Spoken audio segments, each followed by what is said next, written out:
आणि आता मोठी बातमी समोर येते। जुहू सर्कल परिसरात वाहतूक कोंडी निर्माण झालेली आहे। क्रेन बंद पडल्याने मोठी वाहतूक कोंडी निर्माण झाली आहे। सकाळपासूनच 1 ते 1.5 किलोमीटर पर्यंत रांगा लागलेल्या आहेत। मेट्रोचं काम करणाऱ्या क्रेनमध्ये अचानक बिघाड झालाय। क्रेनमधील बिघाड दुरुस्त करून बाजूला करण्याचं काम सध्या सुरू आहे। परिणामी जुहू सर्कल परिसरात मात्र मोठ्या प्रमाणात आता वाहतूक कोंडी निर्माण झालेली आहे। त्या ठिकाणची काम करत असलेली क्रेन बिघाड झालेला आहे आणि म्हणूनच कुठेतरी वाहतूक कोंडी झाल्याचं दृश्य पाहायला मिळतंय।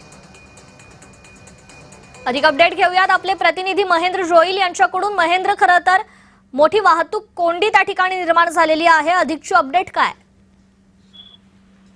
नक्कीच जुहू सर्कल येथे एक क्रेन आहे ती बंद पडली आहे। त्याच्यामुळे मोठी प्रचंड वाहतूक कोंडी निर्माण झाली आहे आणि सकाळपासूनच जुहू सर्कलवर 1 ते 1.5 किलोमीटर पर्यंतच्या रांगा आहेत या लागलेल्या पाहायला मिळत आहेत। आणि या वाहतूक कोंडीतून मुंबईकर कसा तरी प्रवास करताना मिळतोय। मात्र 2 ते 3 किलोमीटर अंतराला 1.5 ते 2 तास लागतोय असं सांगितलं जाते। आणि जुहू पासून अंधेरीकडे जाणारा जो रस्ता आहे त्या रस्त्यावर एका मेट्रोचं काम चालू होतं आणि ही क्रेन त्यासाठीच आणली गेली होती। त्या क्रेनमध्ये अचानक बिघाड झाल्याने जे ती ही वाहतूक कोंडी झाली आहे। क्रेन बाजूला करून जे ते ज्याचा बिघाड आहे तो दुरुस्त करून बाजूला करण्याचं काम मोठ्या प्रमाणात चालू आहे। मात्र वाहतूक कोंडी प्रचंड झाल्यामुळे तिथे स्थानिक जे रहिवासी आहेत त्यांच्याकडून जे ते संताप व्यक्त करण्यात येतोय। हा परिसर आहे तो उच्चभ्रू परिसर मानला जातो आणि या विभागातून जर पूर्व पश्चिमेला जर जाण्या येण्यासाठी जो मार्ग आहे तो जुहू सर्कल इथून आहे। त्यामुळे